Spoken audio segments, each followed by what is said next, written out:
What's up, interpreters? This is Michael Fiegenschuh with EDX Exhibits in Seattle, Washington.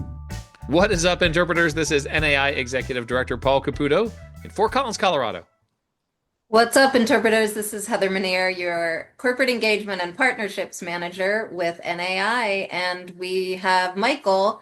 Michael, I'm not going to try to say your last name. You just said it, so everybody knows it, but I'm afraid I'm going to mess it up. That's So okay. thank you for being here. Part of the reason we're having you on the podcast is we just opened up the NAI Media Awards. Last year, you all won in outdoor exhibit, I Mhm. believe, with I want to make sure I say this right, Bellevue Japanese American Project, which I Mhm. have a few questions about later. But first, EDX has been a member since 2002. You bought this company a few years ago, and I'm just kind of curious how that happened, if you don't mind sharing. Yeah, it's kind of a funny story, and some days I'm not even sure how it happened. But my background is in architecture. I was an architect for over 20 years, working professionally in that field, and then I got to work on a couple museum projects, the National Nordic Museum here in Seattle, and the Louisiana Children's Museum in New Orleans, and those were both near and dear to my heart. Really got the museum bug working through those projects. But I did notice over time that the exhibit designers always seemed like they were having more fun than we were. And I was like, okay, how can I work on museums all the time and still stay kind of connected to all of this? Because, in architecture, museums are hard to come by for those that are lucky enough to work on them. But exhibit design kind of got in the back of my mind as a career possibility, maybe an alternative path. And it's been really great. I knew Charlie Davis, who worked here at EDX, founded the company. So he's my predecessor. And, like you said, since 2001, I mean, they've been a member of NAI for many, many years. And it's our 25th anniversary this year. So that's exciting. And yeah, second generation of ownership, and really blessed to have a great team to kind of work on all these fun projects with. Had you worked with Charlie Um, before? Like, how did EDX come Charlie like and I on your had crossed radar? paths just kind of randomly several times over the years. And then I got to know him well enough that when I was thinking about exhibit design as a potential career path, I reached out to him, and here I am. So Yeah.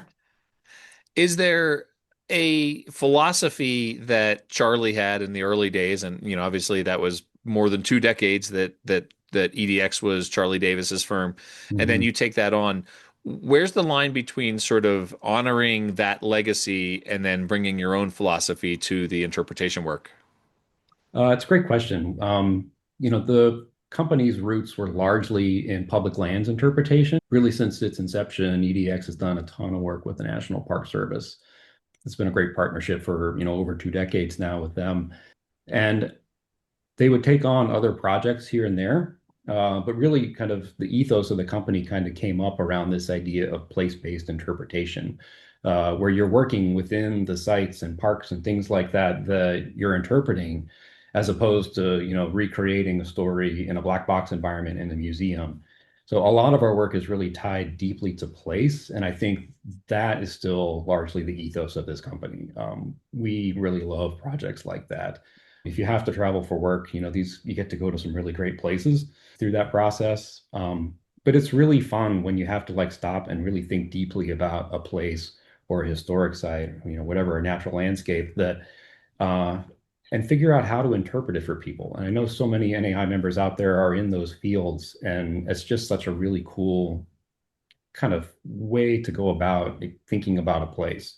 And then how does that come across to people? How do we want to communicate the essence of this place interpretively to the visitors that come there? Obviously, with this firm celebrating 25 years, interpretation has changed quite a bit. Technology has changed quite a bit. Do you see that in, the relatively shorter amount of time that you've been with EDX, that technology is influencing exhibit design, or are the sort of analog exhibits still popular and effective in their own way? I think it's a bit of both because there's especially when you're in, like, let's just say a national park, for example, or a state park, there's this tension between, finding some sort of, analog versus digital means of interpretation, while you're also trying to get people maybe to put away their technology and just experience a landscape or a historic site or something like that. So we're constantly on the lookout for like, subtle ways maybe to introduce technology without it becoming this overwhelmingly technological solution to a problem. But analog exhibits are still great and they're low maintenance and easy to take care of. And for staffs at parks that, I don't know any parks that are robustly staffed and funded these days. So anything you can do to make a, park staff's job easier in the end is better. Um, so if you can make a really engaging exhibit the old-fashioned way, I think that's still a perfectly valid approach. And then finding the right ways to introduce new forms of technology over time that, can easy to manage for the park and then engaging for the visitors as well. Michael, how big of a staff do you have at EDX? Like Uh, who's on your staff? What, as far as interpretation is concerned? we have 7 full-time staff members, including myself, but then we also have a handful of freelancers that we work with off and on, depending on the right project and getting the right mix of people involved. Because every project is a little bit different, whether it's, different parks. At the moment, we have a number of different travel projects that we're working on. Every single one is different and kind of requires their own, um, the right mix of people to be on each one. Yeah, Jane Beatty, I think you worked with her, didn't you, on the Japanese project? Will you talk a little bit about that? That's what you won for the Mhm. Outdoor Exhibit Award last year in the NAI Media Awards, and we it had lots of partners listed underneath. Will you just kind of talk about the partnerships and how important that is in a project like this, or maybe in any project? I mean, I think it's a great example of a partnership model that can work, I think, in a variety of circumstances. That one came about through a sound transit project. For those that don't know, Seattle infrastructure, we're expanding our light rail system, kind of a long overdue process here. And as they were planning the 2 line through downtown Bellevue across Lake Washington from us here in Seattle, one of those structures that was needed to be taken out for a light rail station near the downtown core was an old fruit packing warehouse that the Japanese American community used in pre-World War II era when it was a thriving farming community, before the technology that we know of as Bellevue today came about. But that one, as a means of mitigating the removal of that structure, which had kind of fallen into disrepair, the city of Bellevue and Sound Transit and King County Parks came together and got enough funding to kind of create the project within this piece of public infrastructure.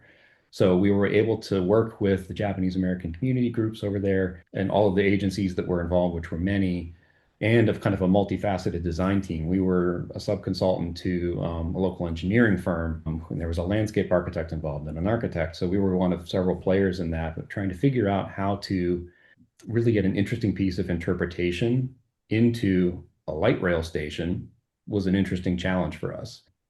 And I think it was a really interesting, complex process, but it was really great when you have all the right people at the table.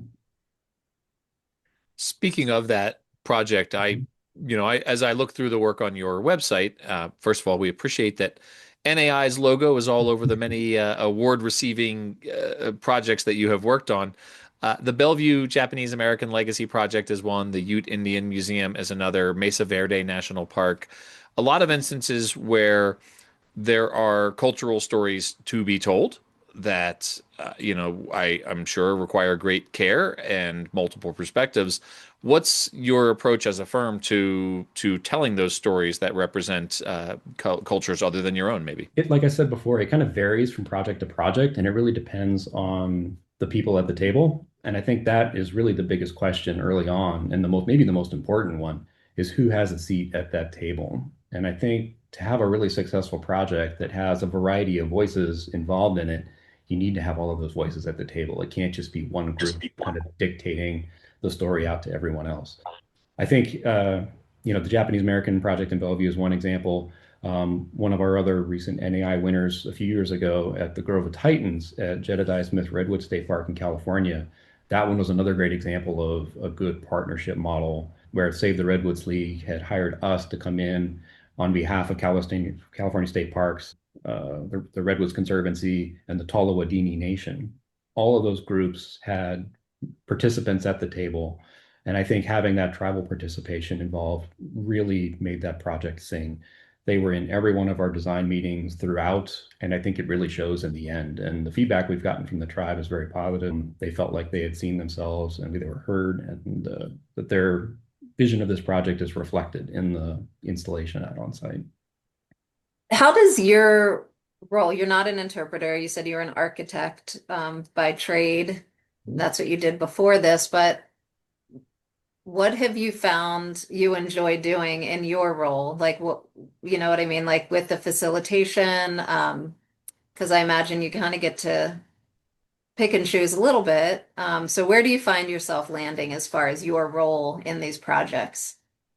I think that facilitation role is a really big one, but I mean, what really drew me to this line of work in the first place is the idea of being a storyteller through the built environment, whether it's a piece of architecture, a landscape, an exhibit.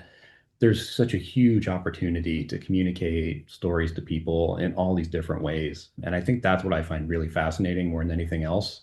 And it made it such an easy transition for me coming out of architecture, where I'd worked on a few of these projects that had these interconnected stories within them in the built environment.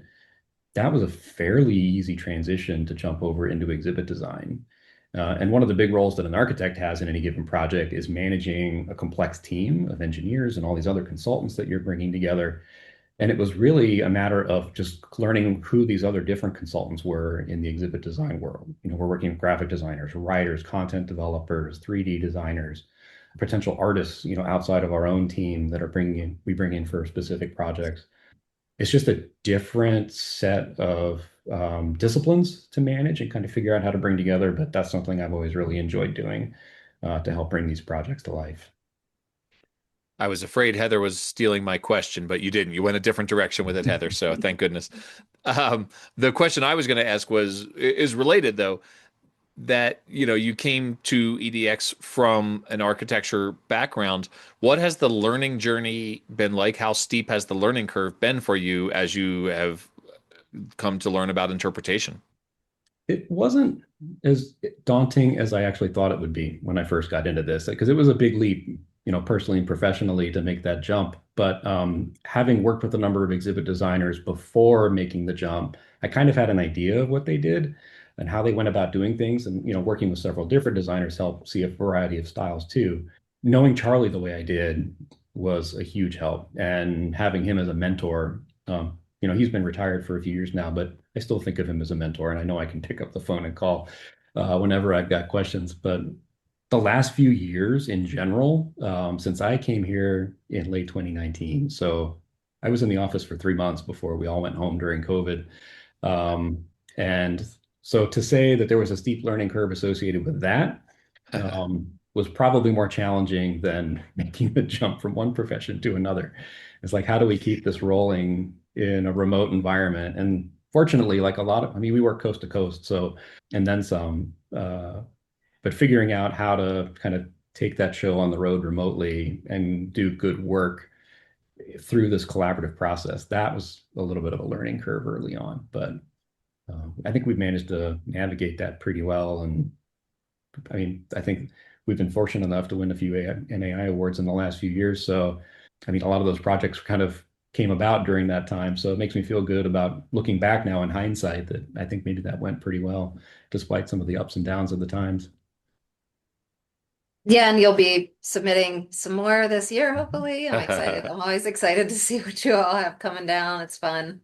Yeah, it was a little slow trickle for a while there coming out of the pandemic with projects that were slow to move into fabrication. But we had kind of a flurry of projects that had been sitting on the shelf. They finally opened last year, so we're looking forward to submitting some of those new ones. We've talked a little bit about the multitude of partnerships that you have when you're doing some of these projects. How do you design these projects knowing that they're going to have international audiences, right? People Mm. from all over the world are going to be coming through. How do you design projects to engage all of those different types of people, all those different types of learning style, all those different types of languages and cultures? That's another great question, and I think it's changing a little every day as more and more of the world travels, and Mhm. tourism is becoming more diverse. in and of itself. There's a variety of ways to go about that. And I think one way of doing it is, I mean, I think a lot of your audience would probably agree that the best way to like really do good interpretation is to think about who is my audience, like who are the visitors coming to my site, and how do I meet them where they're at in order to bring them into this story, whatever it may be, wherever you're located. Starting with that and having a good understanding of who your audience is first, and then kind of branching out from there and like, okay, well, if it's more family groups, and we know we need to have activities that appeal to a wide range of ages, family groups to come and do stuff. But just trying to make sure that there's a little something for everyone in there. I think another way to bridge that gap between languages and cultures that maybe be coming to the sites that we interpret on is really thinking about it through the lens of accessibility. We put a lot of emphasis into programmatic accessibility, and I think that's largely come about over our long relationship we have with the National Park Service, because I think the folks at the Harbors Ferry Center are at the forefront of that conversation on accessibility these days. And we've kind of evolved as a firm alongside that ethos. So it's really important to us to make sure that we're designing for folks of all different physical and cognitive abilities when you come to a site. So it's come up a lot in recent years, like, oh, do we need a bilingual exhibit for this or that? Or is that just like an English-Spanish thing because we know we're going to have a lot of Spanish-speaking visitors? That's one way to look at it. Another way to look at it would be, is it more of a cultural reason for doing like a bi or trilingual interpretation? Do we need to incorporate some Native American language in there? Do we need to incorporate another cultural group's language in there for some reason? And figuring out what that right balance is. But ultimately, I think one of the more successful strategies across the board has been making it more visually intuitive so that the images that you're presenting in an exhibit communicate without words kind of what some of the overall feelings or intentions of a site are. That transcends languages kind of across the spectrum. So regardless of where people are coming from in the world, they have the opportunity to get something out of it, because that's what we're really aiming for, is making sure that everyone is able to engage with the story in a meaningful way and have a meaningful experience. What has surprised you since getting into the world of interpretation full time, professionally owning this firm? Oh man. Well, like I mentioned earlier, I mean, the last few years have been quite the roller coaster of ups and downs, but it's also opened up a lot of really interesting opportunities too. I mean, I think the Bellevue project again was a great example. I mean, was not imagining I'd be working on a project doing interpretation in a light rail station, but I think it really kind of opened my eyes to like looking for opportunities everywhere, to do some sort of interpretation. It doesn't have to be a designated site, like a historic site or a park or a museum. I mean, there are stories to be told everywhere. And I think when you're looking at it through that lens of the built environment, I think you start to see all sorts of different opportunities.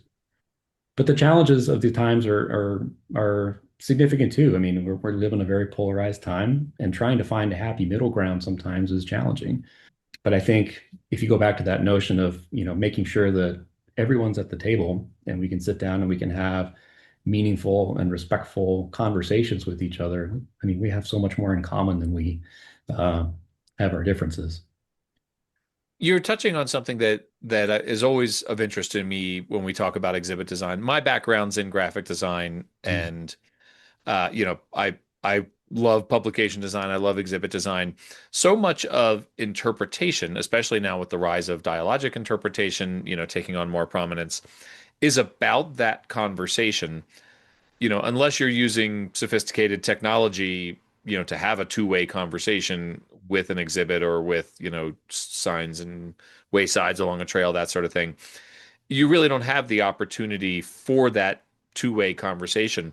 What kind of challenges does that pose in today's environment, not being able to actually have the conversation with the visitor because it's a static exhibit or it's a one-way communication? hmm That's an interesting challenge, because I think one thing we've been having conversations on with a number of our projects these days is there's this immediate desire, I think, at least from where we're coming from as exhibit designers. We're like, okay, we got to get the whole story listed here in the exhibit and present it.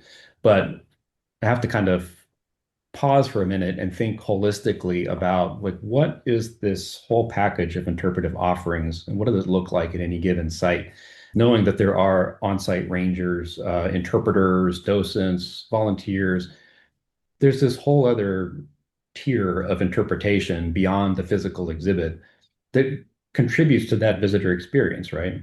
And I've been to a number of historic sites in particular where if you're on that guided tour with a skilled interpreter, sometimes you'll hit like just the right note on that tour and really like strike that emotional chord that you're looking to do, when you're, interacting with your visitors. And sometimes like a physical exhibit can't do that. That's a human to human sort of moment that you have between an interpreter and an audience, right? And I want to make sure that whenever we're like figuring out what goes in the exhibit and what kind of ends up, on the cutting room floor, so to speak, I want to make sure we're not stealing the thunder from the interpreters on site because because some of those moments, like I want to write it down and like put it in the exhibit because it's such a cool thing, but it's like, you know what? That's a very different experience than having that human to human conversation and interaction. It doesn't hit the same way when it's in printed form. I think you talk a little bit on your website. I'm not looking at it right now, but how important the participatory Mhm. part is to your exhibits. How do you do that? And maybe you just answered that a little bit, but how do you do that with static exhibits? Like what are your expectations from the visitor to participate? As far as visitor participation goes, I think if we do our job well, we've really taken a good close look at the audience, and figured out what do they need. Where are they coming from? Uh, we try to make sure that the text level is general enough. I think we usually aim for like somewhere in the sixth to eighth grade range because we want to have, um, kids. It's great to have kids be able to interact and read the exhibits, but it's also important to not get so academic with your language that you're missing a wide swath of your audience. If I've got all day to poke around a site or a museum, I'm going to probably read every word as much as I can. If I'm in a hurry or I have to go catch a plane somewhere and I've got 30 minutes, I'm probably going to blow through it pretty quick. And I think what we try to do is to find that right hierarchy in between because everyone's a little bit different. If you want to do a deep dive, we want to make sure there's enough information there for you. If you want to skim through it, we want to make sure that the graphics are clear enough that you can get the gist of an exhibit by reading the high level text. Maybe it's a bolder font, bigger font, something like that. And for all the folks in between, they can kind of pick and choose and like, oh, that over there is interesting to me, but maybe not so much this exhibit over here.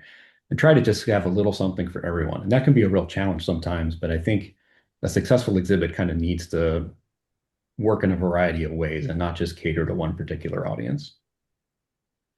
Your fellow Seattle Mariner fan, Sam Ham, talks about streakers, browsers, and students Yes. when it comes to that level of hierarchy. And I always love that, like that concept of like, can you communicate a message to someone who doesn't even break their stride as they're walking past your exhibit? Hmm. What a great challenge for a designer, right? Like that's Hmm. such a cool thing. And then, obviously the browsers and then of course the students, they've got all day to read. They're the ones scanning the QR codes for more information, that sort of thing. But like those streakers, how do you get like one image and one word to convey a message? So I don't know, such an interesting challenge. That's where that Bellevue project was really interesting because you're at a light rail station, Yeah. not a spot people are coming to learn about a historic subject or why was this site significant in the first place. So how do you engage visitors that are blowing through your site pretty quickly? And a lot of that came through, working with local artists. I think the artwork was such a huge reason for the success of that project and like bringing them into that collaborative process, and figuring out ways of maybe getting people to at least slow down a little bit.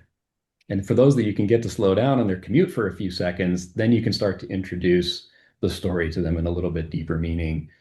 There was a poet we worked with, a Japanese American poet as well, who did some of the writing on that project. And I think it all works together in this really beautiful way to bring people in when they were not expecting to get an interpretive experience on their way to and from work, right? Hmm. I just have to say this because I just can't stop thinking about it now. We don't have to even leave this in. But DIA does that if when Denver International Airport, when you're going Hmm. to the A gate, And they have, if you do the walking bridge, they have Native American flutes usually. Hmm. And I remember when they first built that airport, they had it, and it just like captured you immediately, or at least it captured me immediately. And I thought, wow, like they're kind of doing interpretation, probably without even knowing. I don't know, maybe it Hmm. is intentional, right? But you definitely slow down and like you can't help but sort of start thinking, right? Hmm.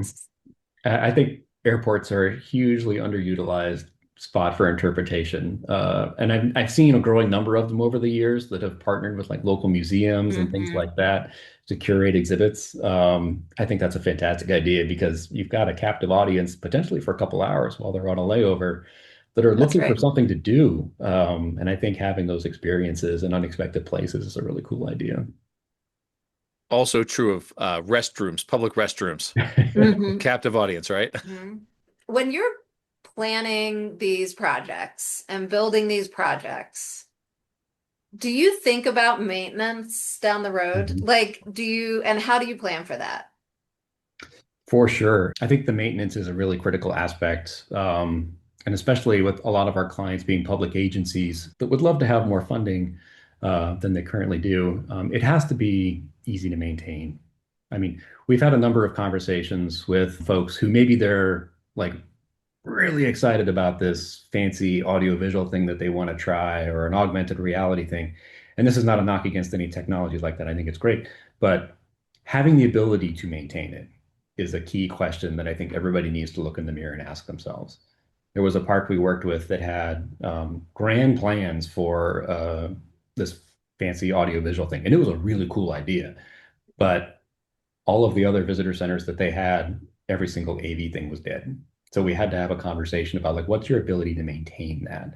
Because it's great to have an idea that is super fun and engaging, but if the funding or the staffing or whatever it may be that is not there, if it's not there, you just need to think carefully about that. And I think it's really easy to get seduced by a lot of new technology because it is really exciting and engaging when it's working. And I love a good digital interactive as much as anybody, but I think it just, if you have the ability to maintain that, great, go for it.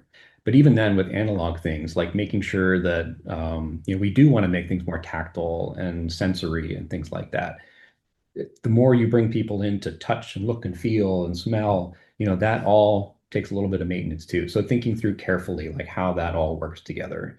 If it's something that is just inevitably going to wear out in a matter of time through overuse, which is a good problem to have, right? People are engaging with it. Just make sure you have another one. Maybe build a backup one or in case, or you have the right parts on hand, or it's easy to order to fix it so it's not down for too long And a budget for that. and a budget for that. So we do work with our clients to do like at least it's a very high level like life cycle cost analysis, just so that they have a rough idea in the future. Who knows what things are going to cost 5, 10 years from now, but at least there's some sort of order of magnitude there that they have a sense of, and they know where to go to get the right partner thing. We could have another whole conversation about technology and interpretation that For I sure. really just got excited about having. I am not technologically savvy at all, but I would love to. It's such a hot topic right now. I'd love to Mhm. have another conversation about that. I mean, even with the translations too, like you were talking about reaching international audiences. I mean, like Google Translate or your whatever, phone right? has become such a powerful tool for Yeah, that. It's absolutely. not the technology is not quite there yet, but it's really close, and it still feels like a thing between you and what it is that you're interpreting or Yeah. trying to. If you're just as you're a visitor and trying to do it, I've played around with the Google Translate in museums, and it's close, but it still feels like a little bit of a barrier between you and the story you're trying to get. One of my favorite authors is Douglas Adams, and he said, "We are stuck in a world with technology when what we really want is just stuff that works." Amen. I've always loved that. It's got to work. Um, I mean, nobody likes an exhibit that's broken or down for maintenance. So at the end right. of the day, it has to work. What's the one that's famously always down at like there's a fast food restaurant that's famous for it's either Wendy's or McDonald's or something that's famous for the smoothie machine or the milkshake machine is down. I think it's I think it's It might be Wendy's. Wendy's, I right? think it's Doesn't Wendy's. That is sounds the right. Like Wendy's Yeah, yeah, that's it's right. like You want the frosty and you can't get the frosty. the frosty machine is down. So Frosty? uh So, Michael, before we let you get out of here, this is going to feel a little bit like a shameless plug for NAI's Media Awards. I love NAI's Media Awards. I was involved with it for many years, and now obviously Heather is the liaison to that program on our staff. You all at EDX actively participate in that program, and you have obviously, as we mentioned, won many awards. What is the value of that program to you? Why do you participate in the Media Awards the way you do? I think it's really meaningful to have that sort of peer recognition within our industry. It means a lot when other interpreters recognize the work that you're doing. And we're just a tiny part of every project that we're a part of. It takes a village, right, for any successful project to kind of come into being. Sometimes in a literal sense. I mean, a lot of the projects that we've had that are award winners in recent years are really great partnerships with a variety of groups involved in them, and the award is as much theirs as it is ours. It's literally everyone coming together and doing their part at the table for these projects to be successful. Well, thank you for submitting through the years. It really is exciting to kind of think about and see what's gonna turn up in the submission process. Mm-hmm. If people do want to find out more about EDX or your projects, where can they find you? You can find us online at edxseattle.com. We got most of our recent work in there. I think we need a little bit of an update, but we'll have that fixed soon. But yeah, check us out online and some of the work we're up to. And we're excited to submit a few new projects this year. Again, results of really good collaborative partnerships. But it's just always such a treat to see the work that the profession is doing right now across the board. There's so much good work going on out there. And I think it's in many ways a really exciting time in interpretation right now. Heather, what is that deadline for submitting to the NAI Media Awards? Oh, good question. July 31st. Anyway, thank you, Michael, very much for being here, for being at the podcast, and again for submitting throughout the years in the Media Awards, and also for being a commercial member. Appreciate it, and hopefully an exhibitor in Oakland. No, it's our pleasure. It's important to us to support NAI and all the good work that you're doing. So thank you for everything you do for the profession too. And interpreters. That's what's up.